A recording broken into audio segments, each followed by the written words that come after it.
Laluan utama yang digunakan sejak berpuluh tahun lalu tiba-tiba disekat, malah kereta tidak boleh diletak di hadapan rumah.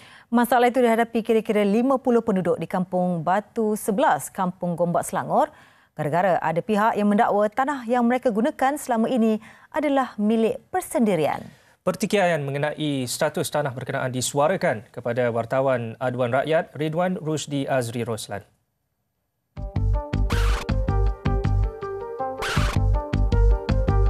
Ini merupakan kawasan perumahan pengadu di Batu 11, Jalan Gombak. Kawasan rumah penduduk berada di seberang sungai, jadi mereka perlu menyeberangi jambatan untuk pulang ke rumah. Kenderaan milik penduduk diletak di tanah lapang sebelum menyeberangi jambatan. Sebelum ini, tiada masalah yang dihadapi mereka. Dahulunya, kawasan ini dijadikan tempat meletak kereta serta laluan kepada penduduk yang tinggal di seberang sungai sana. Namun, pada ketika ini, kawasan ini telah pun dipagar oleh insan tidak bertanggungjawab. Dan bayangkan, pada waktu puncak, bagaimana ibu bapa yang menghantar anak mereka ke tabika di seberang jalan sana untuk menunggu anak mereka. Lebih lagi pada waktu puncak. Bayangkan kesesakan yang berlaku. Namun, sejak lebih sebulan lalu, secara tiba-tiba ada pihak yang mendakwa tanah terbabit adalah milik persendirian.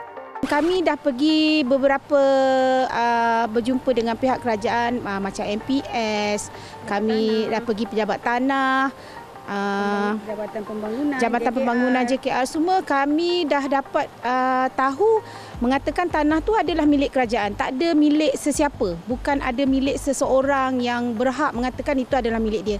Yang menjadi kesedihan kami ni, tanah tu adalah laluan kami untuk beberapa rumah kat dalam belakang sinilah.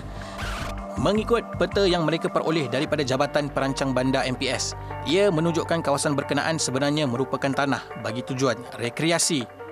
Mereka turut bimbang penggunaan kawat duri sebagai pagar berkenaan bukan sahaja mencalahkan kenderaan, malah boleh mengakibatkan kecederaan kepada kanak-kanak. Ya, memang sempit. Kalau kami nak parking kereta, Encik boleh tengok. Kalau parking kereta, yang nombor 1 sampai, katalah yang nombor 1 sampai, yang nombor 2 sampai, yang nombor 3 sampai. Yang nombor 1 tu nak balik dulu. Yang nombor 3 tadi kena keluar habis semua, baru saya boleh keluar kenderaan. Anak kecil takut terluka ke apa, memang nampak memang macam menyusahkan lah. Masalah itu kami panjangkan kepada Ahli Majlis Perbandaran Selayang Zon 1. Menurut wakilnya Ridwan Kasran, pihaknya tidak menerima sebarang aduan sebelum ini. Namun katanya tindakan segera diambil dan sedang menunggu pihak pejabat daerah dan Tanah Gombak untuk tindakan selanjutnya.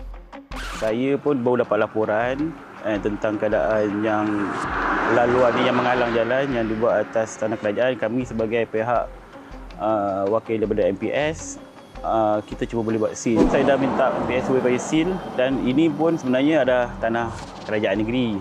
So saya dah refer kepada pejabat tanah untuk ambil tindakan susulan sebab kami sebagai wakil ahli majlis tidak ada kuasa pun. Kami juga sedang menunggu jawapan dari pejabat daerah dan Tanah Gombak bagi menyelesaikan masalah dihadapi penduduk.